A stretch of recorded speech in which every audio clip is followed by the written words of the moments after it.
Hello everyone, welcome to my new video. তো এটা অনেক পুরনো একটা ভিডিও। দিনটা ছিল গণেশ পুজোর ঠিক আগের সময়টায়। তো আমি বাড়ি চলে যাচ্ছি গণেশ মেলা দেখার জন্যই মেনলি, কারণ সোনাবাবা যখন হয়েছিল তার ঠিক 1 মাসের মধ্যেই গণেশ মেলা ছিল। আর আমার বাবা সবসময় বলতো, সোনা ভাই মেলা যাবি মেলা যাবি, এই করতো। তো সেই থেকেই বাবাকে এই বলে রাগানো হতো, তোর দাদাই এখনই হচ্ছে কি তোকে মেলা নিয়ে যাবে, তোকে সব সময় মেলা নিয়ে যাচ্ছে। তো সেই কথাটাই রাখার জন্য আমরা গেছিলাম বাড়ি, আর ওখান থেকে যাব মেলার জন্য।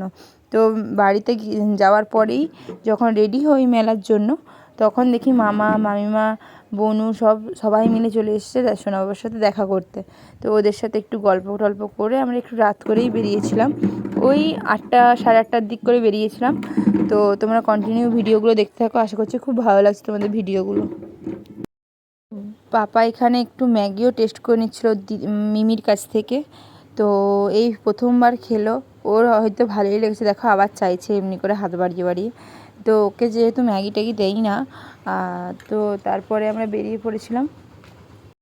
তো আমাদের বাড়ি থেকে মেলাটা খুব একটা বেশি দূরে নয়, আমরা তার জন্য হেঁটে হেঁটেই যাচ্ছিলাম। আর এই তো সামনাসামনি পৌঁছেও গেছে, দেখতে পাচ্ছ কত লাইট চলছে। আর প্রচণ্ড ভিড়ও হয়েছিল সেদিনে।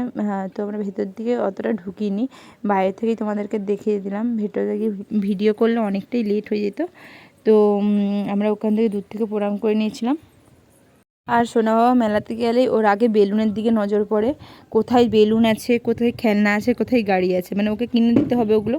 বেলুন দেখলে তো ঝাঁপিয়ে চলে যায়, যে এরকম এমন করে।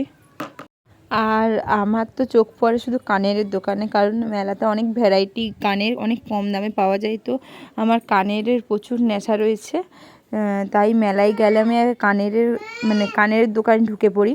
তো ওখান থেকে আমি প্রায় 2 জোড়া কানের নিয়েছিলাম ভালো দেখে। তো তাছাড়াও অনেক দোকানই বন্ধ ছিল, যেহেতু আমরা প্রথম দিনই গিয়েছিলাম। তো অনেক দোকান না বসতেও পারেনি বৃষ্টি হওয়ার কারণে, তার আগেই বৃষ্টি হচ্ছিল, প্রচণ্ড কাদাও জমেছিল। তো সেগুলো পরিষ্কার করে তারপরে বসবে, সেই জন্য অনেক দোকানই বন্ধ ছিল। আমরা মেলাটা খুব একটা ভিড় ছিল না, আমরা অনেক রাত করে গিয়েছিলাম। যখন পৌঁছেছিলাম তখন মোটামুটি ভিড় ছিল, কিন্তু যখন আমরা একটু ঘুরছিলাম তখন দেখছি ফাঁকা হয়ে এসছে। তো আমরা এখানে অনেক ফুলের দোকানও দেখতে পেলাম, অনেক শোপিসের দোকানও দেখলাম। তারপর ফাইনালি ফুচকা টুচকা খেলাম। তারপরে আর কি যেরকম মেলা ঘুরে আর কি, আচারের দোকানও ছিল। তোমরা কি একটা জিনিস নোটিস করলে, যে পাপার হাতে একটা বেলুন রয়েছে, ফাইনালি ও বেলুনটা কেনা হয়ে যাওয়ার পর তারপর ও শান্ত হয়েছে। না হলে ও তো বেলুন বেলুন করে পাগল হয়ে যাচ্ছিলো, শুধু দেখাচ্ছে ওই দিকে, বেলুন যেদিকে দেখছে সেই দিকেই।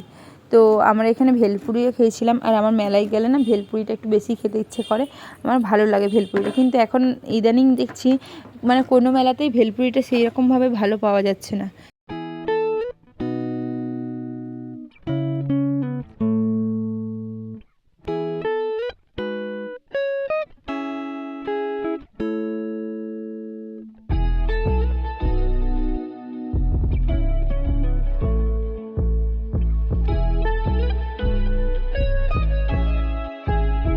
এই তো আমাদের মেলা দেখা কমপ্লিট হয়ে গেল। আর এইদিকে আমরা গুটি গুটি পায়ে বাড়ির দিকে যাচ্ছিলাম। পাপা এদিকে দেখো ফুচকা খেতে ব্যস্ত, ওর হাতে একটা ফুচকার পাপড়ি দেওয়া হয়েছিল, ওইটা নিয়েই খেতে খেতে যাচ্ছিলো। তো চাইছিলাম, কাউকে দিচ্ছিল না। তো বাড়িতে এসে কি শুরু করেছে দেখো, মা এখানে বাসন টাসনগুলো ধুয়ে একটা ঝুড়ির ওপর রেখেছিল যাতে জলটা ঝরে যায়। তো পাপা ওটা দেখতে পেয়েছে, তো সমস্ত কিছু বের করেছে একটা একটা করে ঝুড়ি থেকে, তারপর চারিদিকে ছড়াচ্ছে।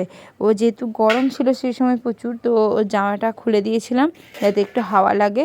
তো চকলেট খেতে খেতেও ছড়িয়েই যাচ্ছে, এদিকে খাচ্ছে আর এদিকে ছড়াচ্ছে, দেখো কি অবস্থা করেছে।